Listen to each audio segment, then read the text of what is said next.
Талибан курулуш долбоору менен дүйнөнү таң калтырууда.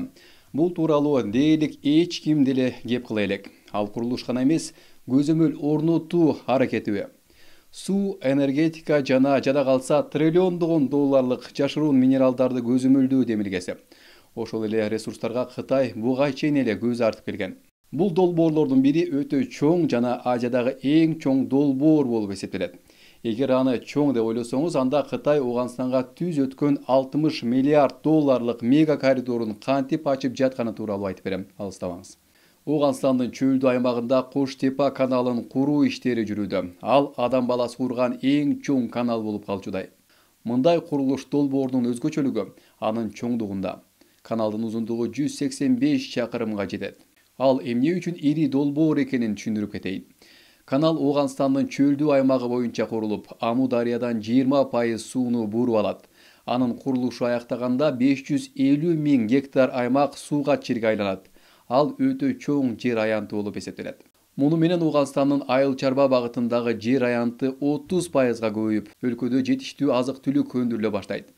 Учурда күн-түн дебей чоң экскаваторлорду айдап 6000 жумушчу иштеп, дүйнөдөгү эң катаал делген жерлерде чоң канал казып жатышат. Коштепа каналын курууга 684 миллион АКШ доллары кетет. Талибан Ооганстандын экономикасын өзгөртүүгө олуттуу киришкенин көрсөтүп, бул долбоорго 100 миллион доллар бөлдү.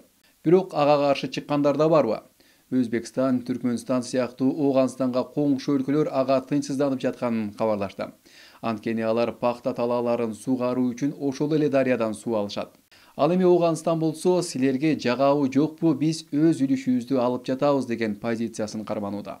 Талибан аны Ооганстандын ичинде гана курбастан, коңшу өлкөлөрдүн алдында сууга көзөмөл жүргүзүү мүмкүнчүлүгүнө да ээ болууда.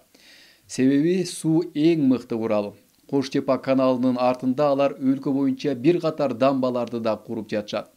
Жакында эле талиптер сууга байланыштуу укуктардан улам Иран менен дипломатиялык араздашуулар болуп жатканына карабай, Бекшават дамбасын кура баштаганын жарыялашты. Ооганстандын максаты суу ресурстарын көзөмөлдөп, каалаган инфраструктурасын куруу. Мындай дамба куруу долбоорунун бир канча максаты бар. Алар гидроэлектростанция курууга жол ачып, Ооганстан энерго импортуна азыраак көз каранды болуп калат. Талибандын азык түлүктү жеткиликтүү кылуу боюнча максаты ишке ашып, айыл чарба багытындагы жерлердин аянты көбөйөт. Ошондой эле дарыядан суу алган өлкөлөрдү сүйлөшүүгө көндүрүүгө аргасыз кылат. Талибан мындан сырткары бул долбоорлордо коррупцияны азайтуу боюнча да натыйжалуу иш алып барууда. АКШ колдогон мурдагы өкмөттөн айырмасы, талиптер долбоорлорду аягына чыгарып, өз ресурстарын натыйжалуу пайдаланууда. Маалыматтарга караганда, алар ондогон жылдардан бери кулаш жайган жемкорлукту кескин азайтууга жетишкен. Өз өлкөсү ар тараптан гүлдөп өнүгүшү үчүн Талибан электр энергиясына гана эмес, каналдар, дамбалар жана суу арыктарын куруп, табигый газ өндүрүүгө да басым жасоодо. Мындан сырткары алар жашоо шартын жакшыртуу максатында эски борбор шаарды реконструкциялоо менен бирге учурда Кабул Ситини куруп жатышат. Бул курулуш долбоору гана болбостон, Ооганстандын келечегин толук кайра элестетүү аракети. 722 чакырымды камтыган шаарды өнүктүрүү долбоору учурдагы Кабулдагы аянтынан дээрлик 1,5 эсе чоң болот.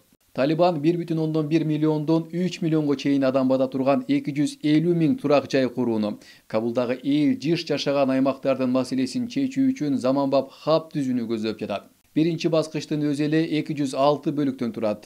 Алтын шаар бөлүгү 372 гектар аянт болуп, 23 миң адамга 42 миң үй курулат. Курулуш иштери 2023 жылдын август айында Б бөлүгүндө кайра башталып, 40 миң тургунга 6600 үй курулууда.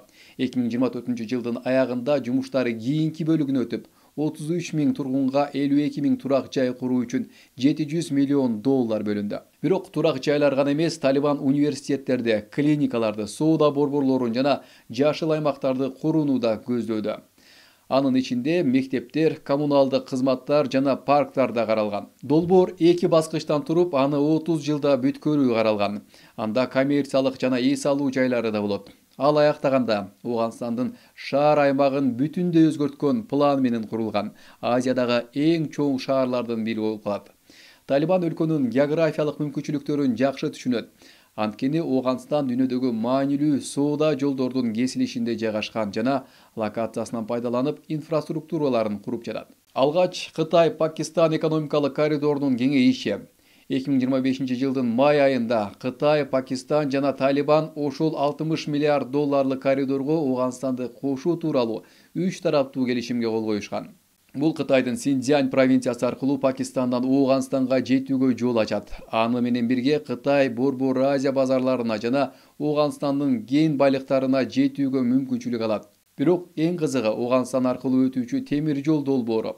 Бул 4,8 миллиард долларлык 573 чакырымга созулуучу темир жол Өзбекстан, Пакистан жана Ооганстанды байланыштырып, транзит убактысын 35 күндөн 4 күнгө кыскартат. Курулуш иштери башталды. Ага ылайык дүйнөдөгү катаал делген жерлер аркылуу 300дөн ашуун көпүрө жана 5 чоң туннель курулат. Ал арада Ооганстан-Иран темир жолу Ооганстанды Иран менен байланыштырып, 2023-жылы ишке кирди. Бул өз кезегинде Ооганстан үчүн Ирандын портторуна жана глобалдык жүк жеткирүү тармагына жол ачат. Талибан болсо биздин өкмөттү тааныбасаңар да географиябызды четке кага албайсыңар деп айтууда. Географиялык жактан алганда эч бири Талибанды жеңе албайт. Балким ошол себептен улам 20 жылдай мурда Тапи газ куурун баштаган жыгар. Бирок тилекке каршы ал иш жүзүнө ашпай калган. Тапи бул Түркмөнстан, Ооганстан, Пакистан, Индия деп жөндөлүп, ошол 4 өлкө аркылуу жылына 33 миллиард метр куб жаратылыш газын алып өтүүгө ыңгайлашкан. Таң калыштуу жагы 2024-жылдын сентябрь айында Талибан эч ким күтпөгөн кадамга барды. Алар Ооганстандын аймагынан өтүүчү 10 миллиард долларлык газ куурун орнотууну кайра башташты. Талибандын өкүлү Забиулла Муджахид Түркмөнстандын расмийлери менен бирге өткөн жолугушуудан кийин Ооганстанда расмий түрдө жумуштар башталганын жар салды.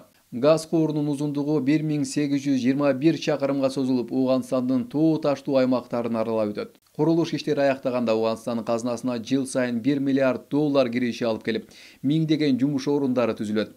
Талибан аны энергетикалык көз карандысыздыкка жетүү жана аймакта таасир орнотуу мүмкүнчүлүгү катары көрөт. Ошол эле учурда анын дагы бир топ кызыктуу жери. Тапи долбоорун алгач 1998-жылы талиптер өздөрү башташкан. Учурда алар бийликке кайтып келишип, 25 жыл мурда баштаган пландарын улантышууда. Бирок алар чек арадагы долбоорлоруна гана катышпастан, электр энергиясын коңшу өлкөлөргө жеткирип, миллиондогон үйлөргө жарык берген Каса 1000 долбооруна да кошулушту. Бул 1,2 миллиард долларлык электр энергиясын жеткирүү долбоорунун алкагында Кыргызстан жана Тажикстандын гидроэлектростанцияларынан өндүрүлгөн энергияны Ооганстан жана Пакистанга жеткирүү каралган. Аны мындайча карап көрүңүз. Борбор Азияда көптөгөн тоо кыркалары, суу бар.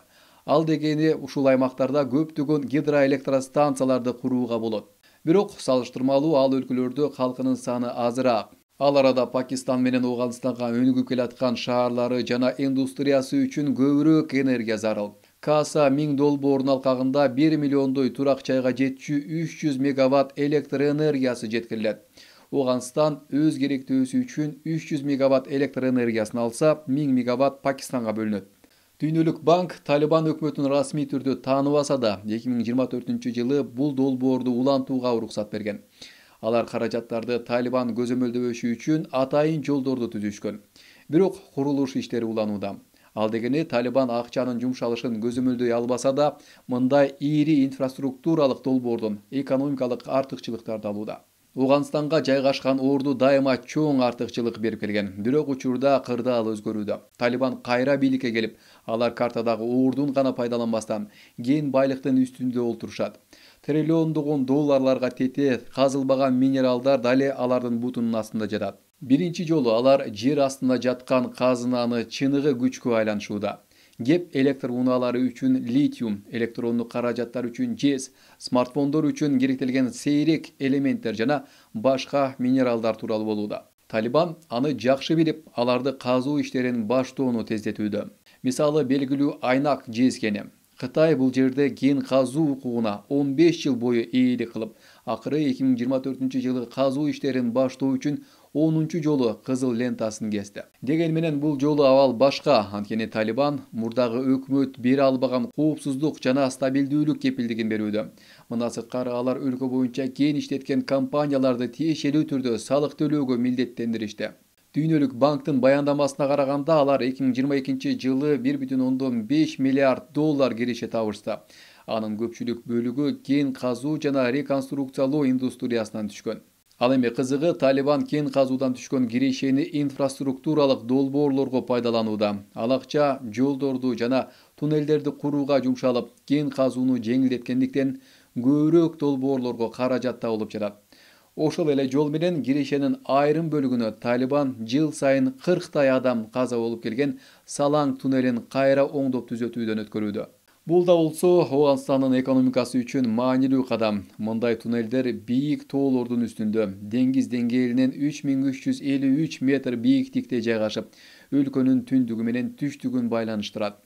1964 жылы Советтер Союзу курган Салаң туннелинин узундугу 2,7 чакырымга жетет жана дүйнөдөгү эң кооптуу жол катары белгилүү. Асфальт төшөлбөгөн жолдор чаң, түтүн болуп, вентиляциялык түзүмдөрү иштебегендиктен уулуу газдар чыгат жана тынбай кар көчкү түшүү коркунучу жаралып турат. Туннель күнүгө 2000 унаа өтүүгө ыңгайлашканы менен учурда кымгуут кезде ал жерде 9000ге чейин унаа жүрөт. 1982 жылы анда унаалардын кагылышуусунан өрт чыгып, жарылуу болгондуктан 2700дөй адам көз жумуп, тарыхтагы каргашалуу жол кырсыгы болуп калган. Баарын таң калтырган жагы 2023 жылдын декабрь айында талиптер туннелди толук оңдоп түзөөдөн өткөргөнүн жарыялашты. Алар ага өлкө казынасынан $100 миллион жумшаган. Ал Ооганстандын салыктан түшкөн кирешесинин 1/4 бөлүгүн түзөт. Мындай кадамдар алар чоң долбоорлорду курууга канчалык олуттуу карашаарын көрсөтөт. Эгер алардын баары ишке ашса, Ооганстандын экономикасын өзгөртүп, аймакта өз таасирин орното алышат. Алар ийгиликтүү болору же болбошу Ооганстанды гана эмес, бүтүндөй аймакты өзгөрчүдөй.